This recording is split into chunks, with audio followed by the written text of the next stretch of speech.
Her abduction followed a date with a businessman, after which she ran to her mother and said, "I do not want to see that man ever again. He is weird and creepy." Hello everyone, my name is Clantus and welcome to the Iron Bars, my true crime YouTube channel. So without further ado, let's get into today's case, and it is the case of Philani Ntuli. Siam Lee was born in Hong Kong in 1997 to her mother Carmen Nan Lee and her wealthy businessman father by the name of Howard Greenspan. Siam Lee was described to be quiet, very timid, beautiful, and very caring child. She dreamed of becoming a teacher because she enjoyed being taught as well as teaching other children. Even though Siam does not have any recollection of the place she was born in Hong Kong, but she always dreamt of one day returning to Hong Kong for a visit. Mr. Greenspan, who had spent time with Siam's mom in Hong Kong and as a result she fell pregnant with his daughter, decided that they should move away from Hong Kong back to South Africa so he could take better care of Siam. And therefore, when Siam was 5 years old, she and her mother moved to the city of Durban in KwaZulu-Natal. Siam's father wanted to take responsibility for Siam, even though he was a married man who had an extramarital affair with a prostitute in Hong Kong.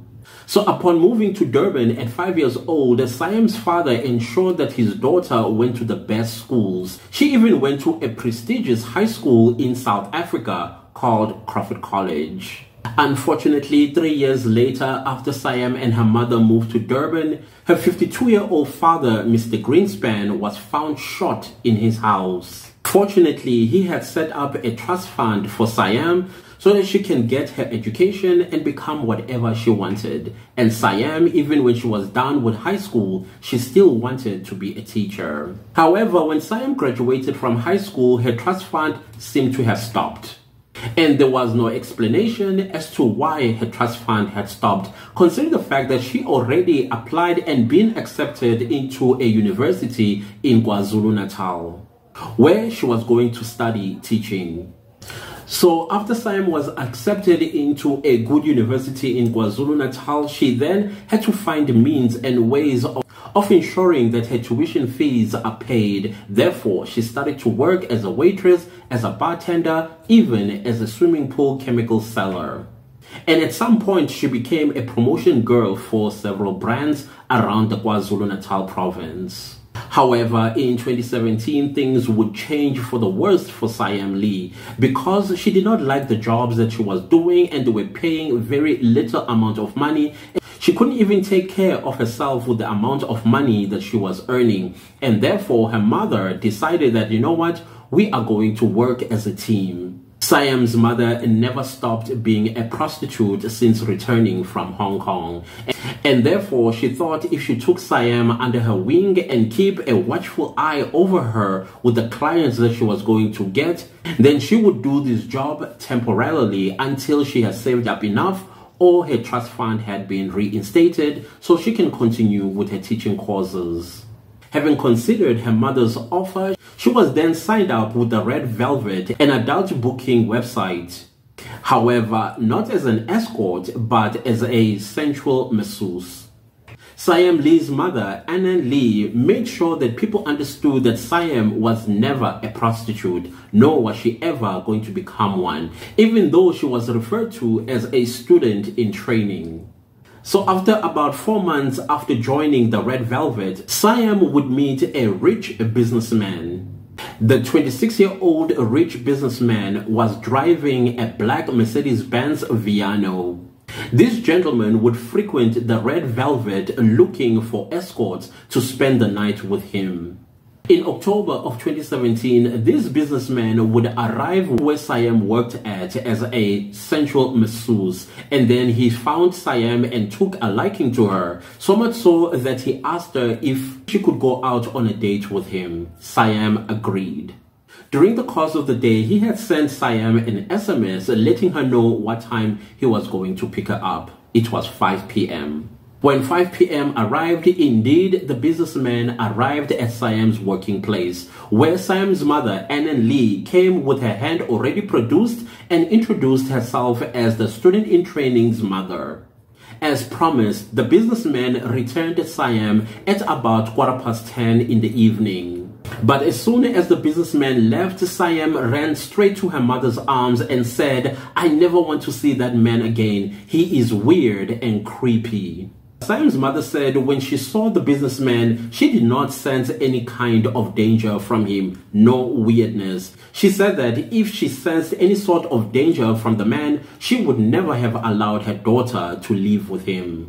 Siam Lee continued to work as a masseuse throughout December into the new year, and on the 4th of January 2018, at about 4 p.m., a man with an unlicensed gun came barging into Siam's room where she worked at, and took her by force and threw her in the piano and drove off at high speed. Not too far from Siam's working place, the man got involved in a car accident where he continued driving, and the man that he hit was so angry that he turned around and started chasing after the piano. And when he caught up to the piano, he slammed it at the back, but the piano would not stop. It continued to speed off and he lost him. After losing the car that he had slammed, he continued to drive for about 20 minutes to a township called Njongweni. Siam was kept in this house in Njongweni for about 24 hours. So after 24 hours, Siam was then driven to another location called New Hanover. This is 60 kilometers away from Njongweni. However, when they arrived at New Hanover, no one knows if Siam was alive or dead. Personally, I think she was killed in that house in Njongweni and she was then dumped at New Hanover. Because the next day, a farmer was walking his dog and also going to do some fishing in a nearby dam, came across a patch that looked like it was scorched, and when he went closer to investigate and see what could that be, he then saw that it was a body of a woman burnt beyond recognition. He immediately called the police. Meanwhile, Siam had been missing for the past 2 days and her mother was out of her mind looking for her daughter, so much so that she ended up going to the police station and opened a case of a missing person. The moment that Siam's body was recovered, this is when the police called Siam's mother to let her know that they found a body of a young woman, if she can come and identify the body to see if it was her daughter. Immediately, Annan Lee arrived at this body that was already covered in full blanket. When she saw the arm that was not touched by the fire, she immediately recognized it to be Siam Lee. Because Siam Lee, when she went missing, she had this nail polish that she loved and her mother knew that was Siam. However, they had to do a DNA test to ensure that indeed it was Siam. Even though Annan Lee was convinced that was her daughter, she was beside herself with grief. The next day, the news broke about the murder of Siam Lee, and the way that she was murdered got people in the province of KwaZulu-Natal up in arms, wanting to know when this perpetrator was going to be caught. So much so that even private investigators volunteered their services in searching for the monster that had done that to Siam Lee. Mind you, Siam Lee, when she was murdered, she was only 20 years old. So amongst the private investigators that were volunteering their services, a man by the name of Brad Nathanson, who is a private investigator, was then asked by Annan Lee to make sure that he caught the murderer of her daughter. In no time, Brad was at work. He worked so much and pulled all the resources that he had to find the monster that killed Siam Lee the way he did. He did so by looking around and also seeking information from anybody that might come forward with any type of information as far back as where Siam Lee worked.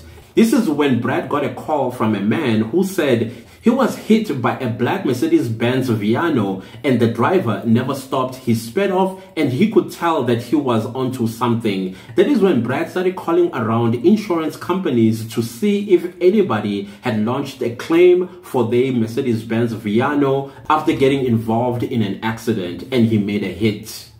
After getting information about the black Mercedes Viano, this is when he went to the house of the owner, and this house was in Nchongweni. This happens to be the house that belonged to the rich businessman. When Brad arrived in Nchongweni, he then called the police to let them know that he has found that is very much promising and that the owner of the house is the person who had murdered Siam Lee. Of course, the police arrived in Nchongweni. They tried to call out somebody that lived in the house. Unfortunately, the house was empty, and as a result, the police opened the gate by force and went straight to the garage where he parks his vehicles. And indeed, the black Mercedes-Benz Viano was there in the garage, and they impounded it. After the police had impounded the Viano, Brad and his team remained behind, waiting for the businessman to return home. At about 5:30 p.m., the businessman returned home driving a different car. He opened his gate, entered his yard, and then he went into the house, came back out, and went to the garage to open the garage door, and this is when he realized that his Viano was missing. The businessman then started looking for his vehicle around the yard. I have heard that when you are hijacked or you lost your car in a parking lot, there is a tendency that you would look for your car even in your pocket and shoes. So when the man realized that his Viano was missing, he then decided to go into the car that he had arrived with and trying to go out, and that is when Brad and his team asked him to open the gate. And immediately when he opened the gate, he slammed him down and handcuffed him and told him that he's been arrested for the murder of Siam Lee.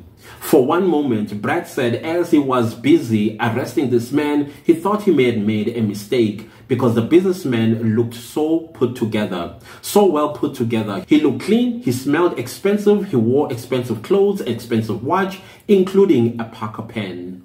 So he thought to himself, is it possible that I am making a wrong arrest? But he decided to continue arresting him anyways because the man was not resisting any arrest. It was as if he knew why he was getting arrested. The man that private investigator Brad Nathanson had arrested was Philani Ntuli. In July of 2019, Philani Ntuli was facing a charge of murder, and he was headed to court to answer to his heinous crimes against a defenseless girl, Siam Lee. So about a month before Philani Ntuli's trial could start and before he could plead whether he was guilty or not guilty, he was diagnosed weirdly with skin cancer. And it took literally few weeks and he was dead. And everybody that was following this case were up in arms thinking there is no way that this man is dead. He still has not faced the charges that were laid against him.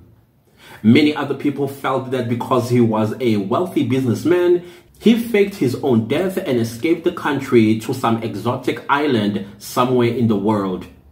However, the National Prosecuting Authority, NPA, had to make sure that indeed it was Philani Ntuli that was dead. And so they had to make some confirmation that it was Philani Ntuli. And it turned out indeed it was Philani Ntuli. Because I'm a curious person, I needed to find out if indeed Philani Ntuli had skin cancer, and that is what took him out. So Nchongweni is a township that not too far from my own township, is literally 10 minutes away from my township. And so I also happen to know a couple of people that live in that township. And so I started asking around. So I asked about 5 people to tell me about Philani Ntuli. What did they know about him? So guys, take this story with a pinch of salt because none of this I can consider as fact, because sometimes, you know, stories do run on the street as facts. Though I'm saying again, take this story with a pinch of salt. However, to me, it sounds plausible, but at the same time, it is not an official story, and therefore, don't take it as facts. So this is what I found out. Apparently, Philani Ntuli was a man that was involved with a woman. And so he wanted to marry this woman, and as they were preparing for marriage and things like that, the woman fell pregnant. So he decided that he was going to proceed in marrying her after the baby was born. Now, on the day of the birth of the baby, he then found out from the doctor as the doctor was giving instructions to his woman about how to take an antiretroviral medication after giving birth, and also not breastfeeding the baby so that the baby does not stand a risk of getting infected with HIV. When Philani Ntuli heard that, apparently he was shocked and very angry. He did not waste any time. He then went and got a HIV test for himself, and it came out positive. When the HIV test came positive, he was livid. He went around, he told his friends that he will never trust a black woman again. As a matter of fact, every black woman that is alive needs to be deliberately infected with the HIV virus so they can die a very painful death. So in the end, he kicked out this woman with the baby and told her he never wants to see her again. If he ever did, she was going to be dead. Apparently, when the baby was born, it was born HIV negative because the mother was taking antiretrovirals during her pregnancy. So after kicking out this woman, this is when he started bringing in women into his house where he would infect them deliberately with HIV. However, at some point, Philani Ntuli got tired of infecting women with HIV. This is when he told his friends that he wants to settle down. And he wanted to settle down with a nice white lady that he can turn into his wife. And this is when he started visiting the adult website called Red Velvet.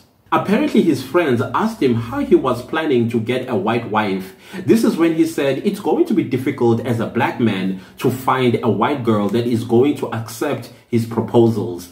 The best place to find a white girl is through these escort websites where he would find a girl that he likes, and if the girl likes him back, he will then try to convince her to live the life that she's living and come and live with him because he will be able to take care of her as he is a wealthy businessman. And that was his pickup line to every white woman that he met on Red Velvet.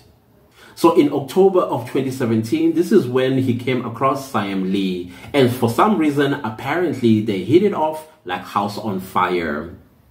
Philani Ntuli told his friends that he believes he has found his wife. It's a girl that he likes and the girl likes him back. Apparently, Siam Lee was so comfortable with Philani, so much so that she told him all of her problems. And one of the things that she told Philani was that she wanted to go back to school and study teaching, and also start her own business away from the one that she's currently doing, and be an upstanding citizen. This is when apparently Siam Lee asked Philani Ntuli for 50,000 rand. Being a wealthy businessman, Philani Ntuli had no problem. He then wired the 50,000 rand to Siam Lee's account. However, though, Siam Lee started ignoring Philani Ntuli's calls, so much so that he would get so frustrated and tell his friends that the girl that he thought he liked and liked him back is no longer responding to his text messages. So like I said, guys, this story that I'm telling, taken with a pinch of salt, it is not an official statement from Philani Ntuli to the police. However, when he was arrested and taken to the police station, he did confess to his crime. He admitted that indeed he was responsible for the murder of Siam Lee, and how sorry he was because that was not his intentions. As I've mentioned, when Philani Ntuli had passed on, he was out on a 40,000 rand bail, and he had not pled anything yet, whether he was guilty or not guilty. And unfortunately, in South Africa, when you are arrested, you are innocent until proven guilty. So in this case, Philani Ntuli, and I hate to say this, he died an innocent man. But I am saying he did not die an innocent man because there is a confession from him. So according to Philani Ntuli's confession, he told the police that apparently he met Siam Lee, liked her, She liked him back, and they struck up some kind of a relationship where now and again they would go out on dates, and they were getting closer and closer to each other. Siam Lee told him everything about her life and her future plans, and so much so that she was comfortable enough to borrow 50,000 rand from him, which he gave to her. After a while, Siam Lee stopped taking his calls. So this story is almost the same as the story that the people on the streets are talking about. That is why I'm saying it sounds a little bit plausible, even though it is not an official story. So after that, so he got so upset that he went to Siam Lee's working place, where he kidnapped her. He brought her home, and when he brought her to his house in Shongweni, he said they had a conversation, and Siam was not cooperating at all. When he asked for his 50,000 rand back, she said, you know what, I don't have your money. I have spent it on the things that I told you I was going to spend it on, and the profit for the business that she had set up was not forthcoming yet. When it started forthcoming, this is when she would pay him back. But Philane did not want to hear that. He wanted his money back because of Siam's attitude. So as they were talking, this is when Philane says he then grabbed Siam and then said, you are going to pay my money by sleeping with me for free. And he said he forced himself on her several times. And then after forcing himself on her, this is when she looked at him and said, it doesn't matter what you do to me. Whether you release me or you do whatever, I will still go straight to the police and tell them that you kidnapped me and you also forced yourself on me. Upon hearing that, Philane said he got scared. And so he came up with a plan to strangle her. So as he was busy strangling her, her feet were shaking, basically tweaking or something like that. He said he did not like that. It made him feel bad, so he stopped. Siam seemed not moving, so he thought maybe she had passed out. So he went into his bedroom, got a blanket and a hammer, covered her face and began to pound on her face several times. She still twitched, and he said he thought by hitting her on the head, she was not going to twitch. At this point in time, he was already in tears, feeling bad for what he had done. He said, I did not intend on killing her, but at the same time, I did not want to go to jail if I released her and she went to the police. He said after killing her, he then took her to a township called Kitteridge.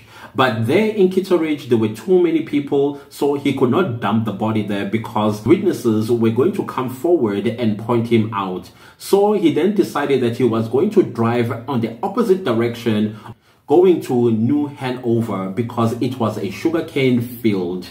So not too far from the main road, he then dumped her body. He said that after dumping her body, he then doused it with gasoline and set it alight, and then he walked away. Philane Ntuli said he was shocked when he saw the police arresting him because he never thought that the police were going to link Siam Lee's body with him, considering the fact that the body would have been found in the opposite direction of his house. However, he did not count on the car that he hit and ran. That's the reason why he's now arrested. So when Philane Ntuli had passed on, the police believed that they had a very strong case against him. The 9 charges that were leveled against him were too strong for him not to be convicted and given a heavy sentence for each of the crimes that he was charged with. Among them were kidnapping, murder, possession of an unlicensed firearm, defeating the ends of justice, and also failing to report an accident.